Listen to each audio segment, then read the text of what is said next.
Hello everyone, आप सभी का अपने आयंस क्लासेस में स्वागत है।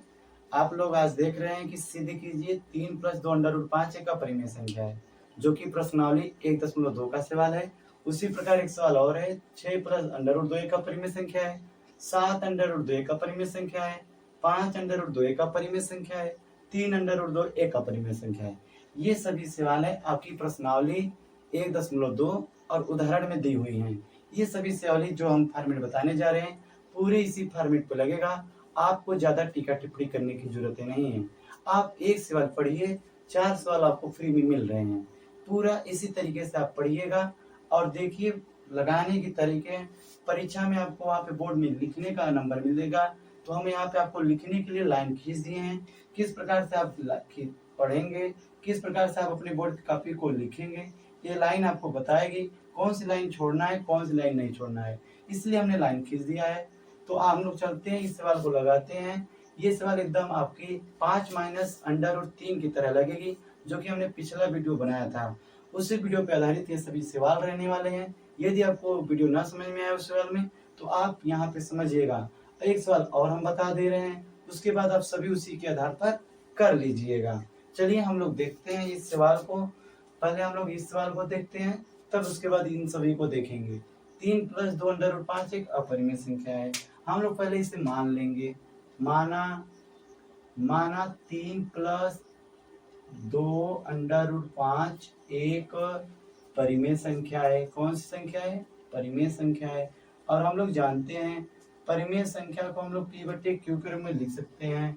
अर्थात जब एक परिमेय संख्या है, कौन संख्या है? परिमेय संख्या हमने मान रखा है, तो परिमेय संख्या को हम लोग जानते हैं। अर्थात 3+2√5 बराबर क्या हो जाएगा? P/Q।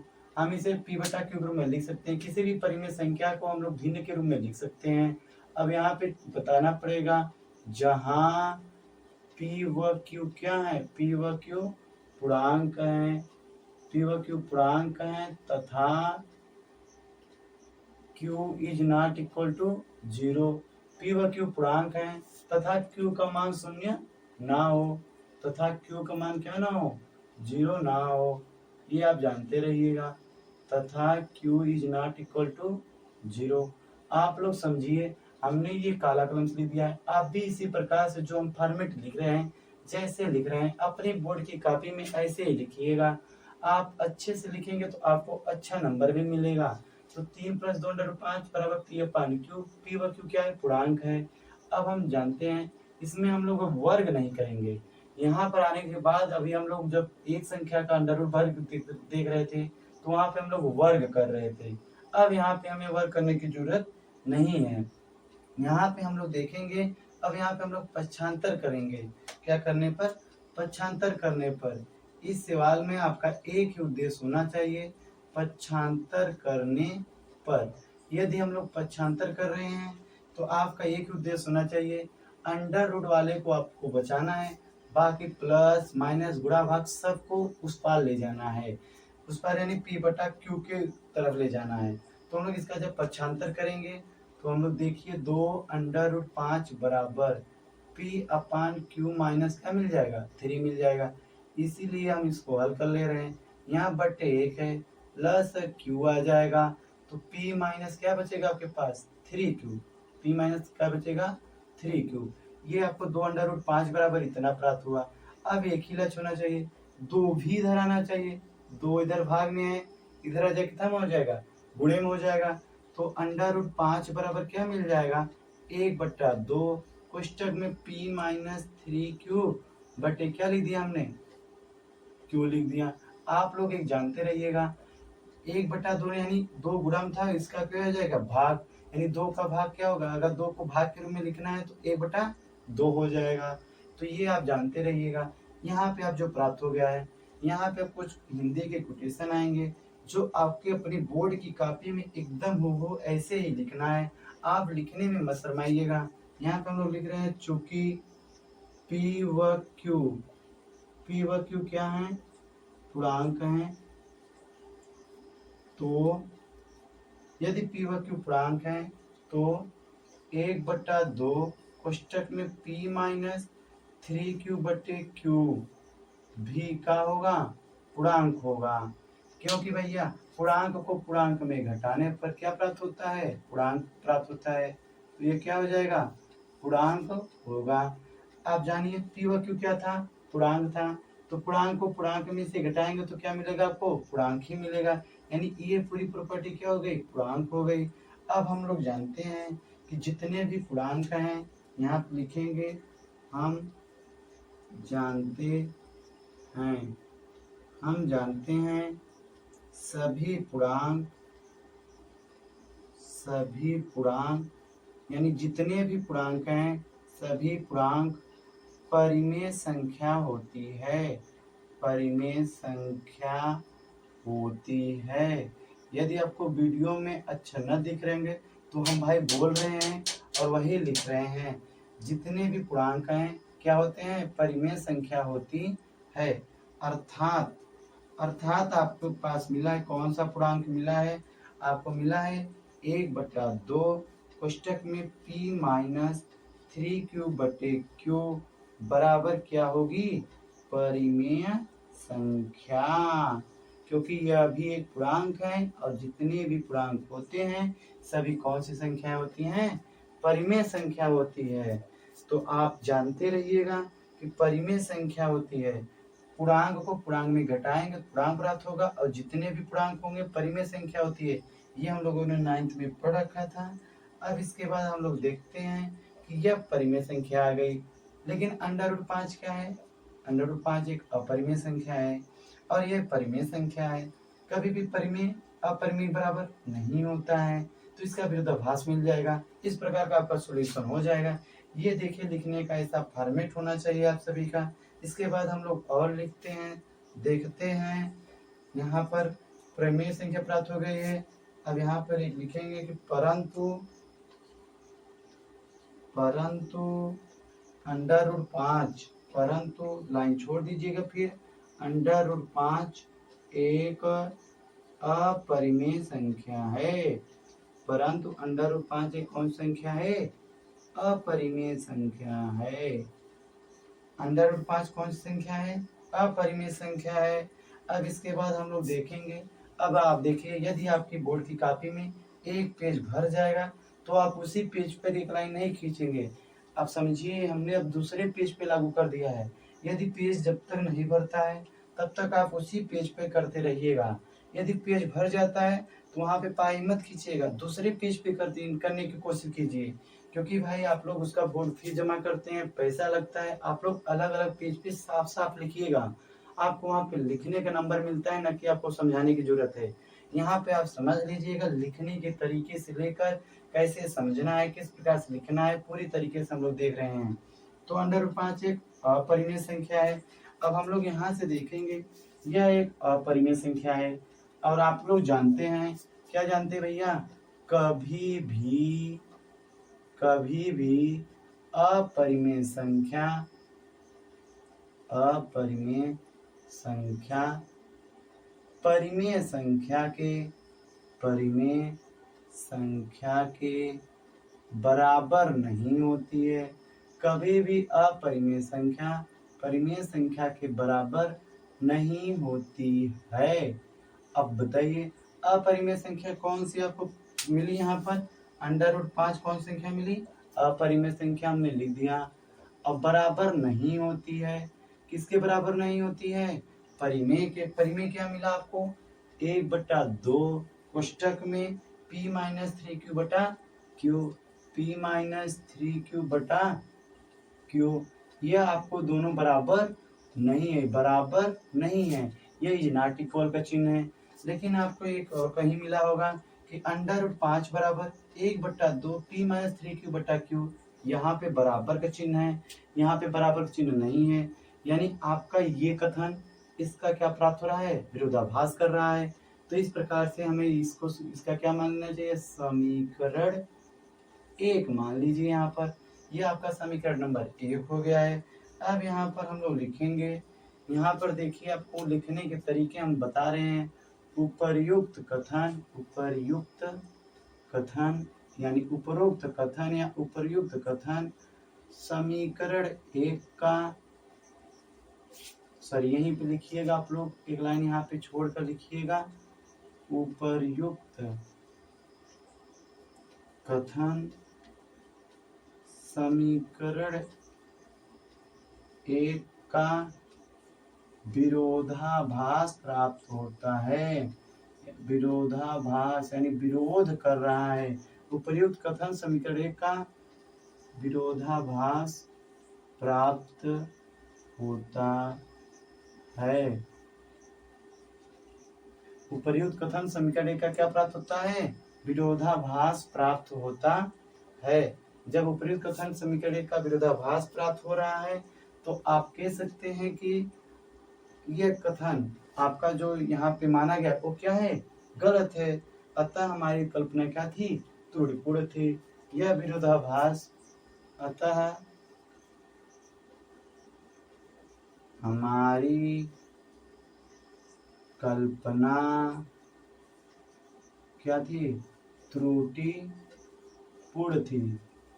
अतः हमारी कल्पना क्या थी? त्रुटिपूर्ण थी। आपको यह जो विरोधाभास प्राप्त हुआ है, आपकी कल्पना गलत थी, इसीलिए आपको इसका विरोधाभास प्राप्त हुआ है। आप समझिए, आपको लिखना कैसे है? लिखना आपको ऐसे ही है। अब आप सोचेंगे कि हम लोग डायरेक्ट लिख देते हैं, नहीं, इसके बाद आपका 2-3 लाइन और है, आप अच्छे से समझते रहिएगा। इस प्रकार आपकी कल्पना क्या हुई? त्रुटिपूर्ण हुई। इस प्रकार लिख दीजिएगा, अतः के तरह। इस प्रकार हमारी कल्पना क्या थी? त्रुटिपूर्ण थी, यानी गलत थी। अब यहाँ पे हम लोग कुछ यहाँ पर एक बहुत अच्छा है, ये आपको परिमेय अपरिमेय के बारे में कथन है, उसको आप लोग ध्यान दीजिएगा। हम यहाँ पे लिखने जा रहे हैं कि कभी नहीं, सॉरी, यहाँ पे हम लोग लिखने जा रहे हैं कि परिमेय संख्या में, सॉरी, शून्येतर परिमेय में ये कथन आपको आना चाहिए। शून्येतर परिमेय में, परिमेय संख्या, शून्येतर परिमेय संख्या में अपरिमेय संख्या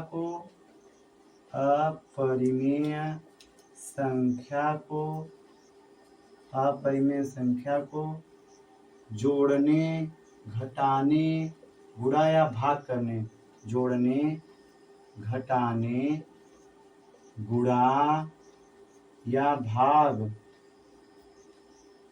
करने पर हमेशा कौन संख्या प्राप्त होती है? आप सभी को अपरिमेय संख्या प्राप्त होती है। कौन संख्या प्राप्त होती है? अपरिमेय संख्या प्राप्त होती है। अपरिमेय संख्या प्राप्त होती है। अब ये कथन किस प्रकार जरूरत है? ये कथन बहुत ही आईएमपी है। यहाँ से आपको बहुविकल्पी क्वेश्चन देखने को मिलेगा। आप यहाँ पे आईएमपी मत लिखिएगा बोर्ड की कॉपी में, बस समझते रहिएगा। ये कथन आपका यहाँ से क्वेश्चन पूछा गया है। हमने ये क्यों लिखा है आप ध्यान दीजिएगा। 3 क्या है? शून्येतर परिमेय है। 3 + 2√5 क्या है? अपरिमेय है। शून्येतर परिमेय में अपरिमेय को जोड़ने पर कौन संख्या प्राप्त होगी? अपरिमेय संख्या प्राप्त होगी। आप जानते रहिएगा। इसी प्रकार से लिखा गया है। अतः निष्कर्ष निकलता है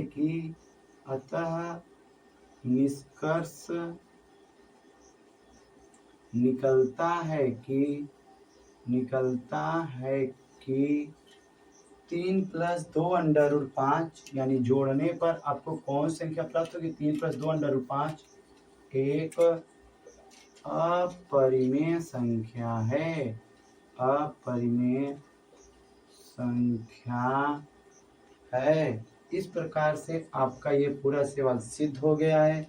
अब लास्ट में यहाँ पर लिख दीजिएगा इति सिद्धम। इति सिद्धम का अर्थ है कि इस प्रकार सिद्ध हुआ।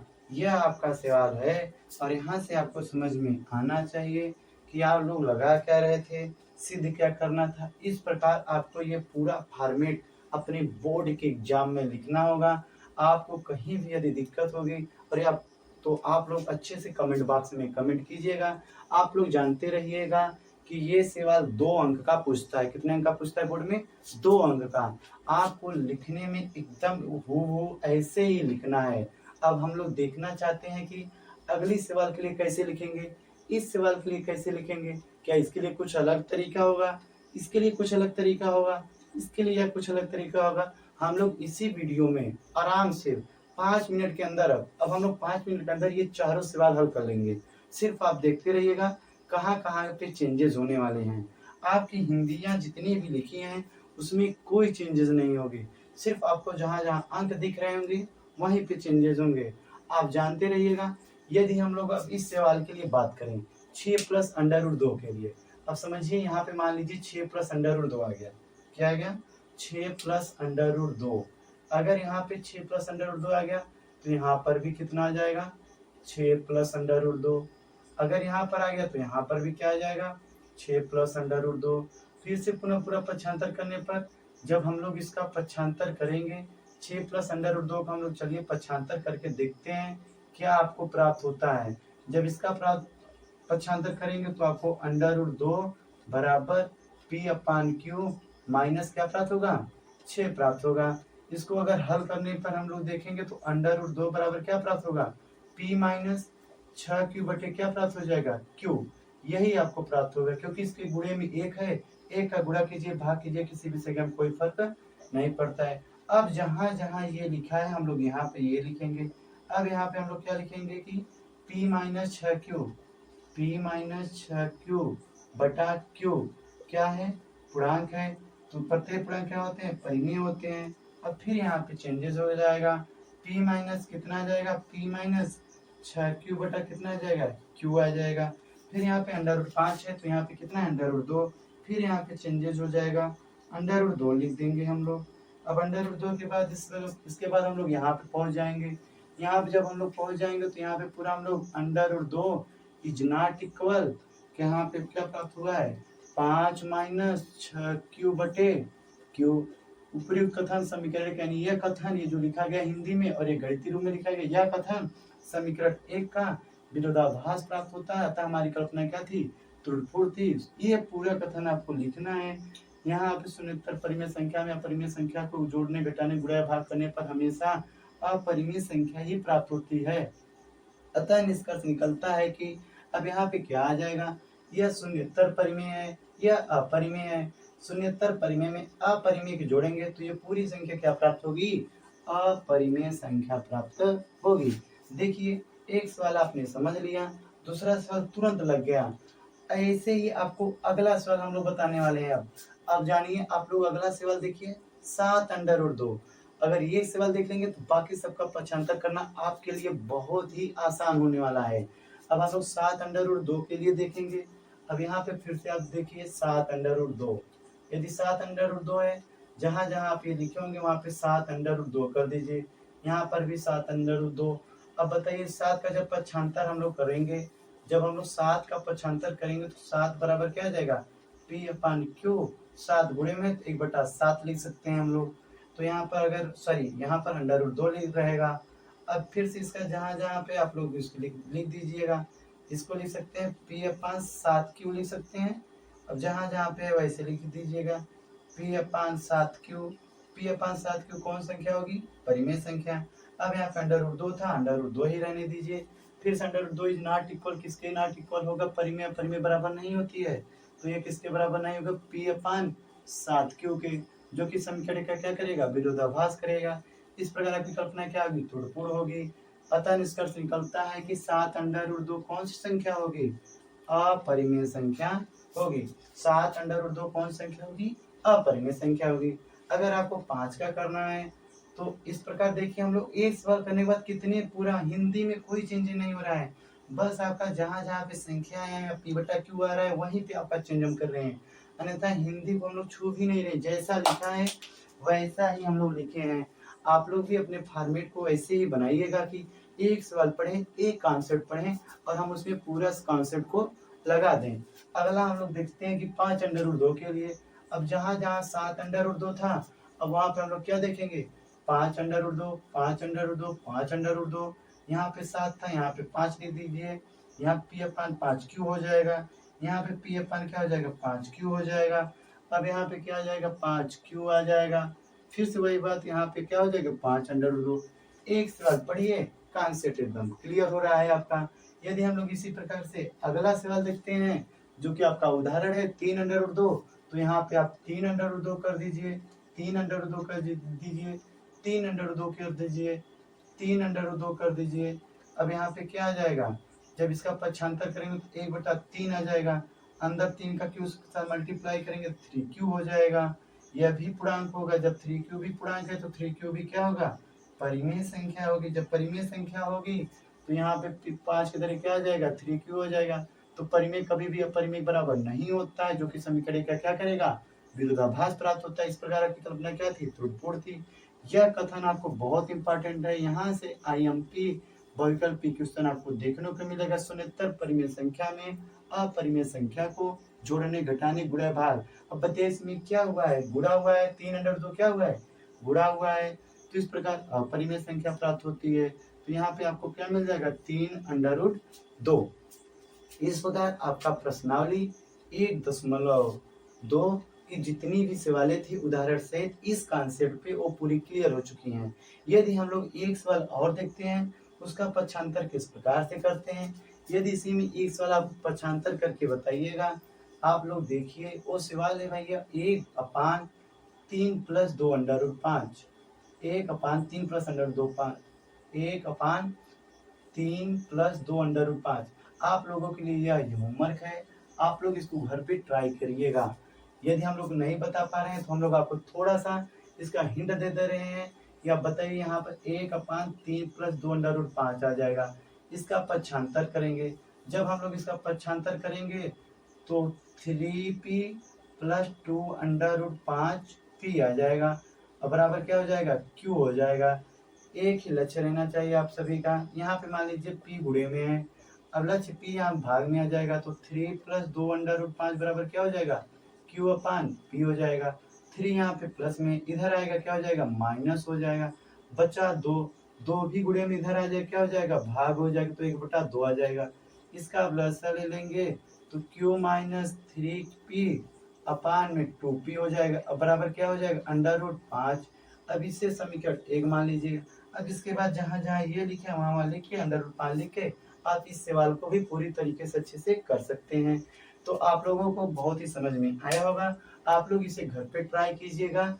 अब इसके बाद हम लोग देखते हैं कि प्रश्नावली 1.1 के जो भी इम्पोर्टेंट सवाल होंगे बोर्ड परीक्षा में उससे कैसे पूछा जाएगा, हम लोग उसे रहेंगे। ये बोर्ड में 2 अंक का फिक्स है और ये वैकल्पिक आपको 1 अंक का पूछेगा। तो आप लोग ऐसा पढ़िए जैसा आपको अच्छा लगे। तो आज के लिए हम लोग धन्यवाद, बाकी मिलते हैं आपसे कल। जय हिंद, जय भारत।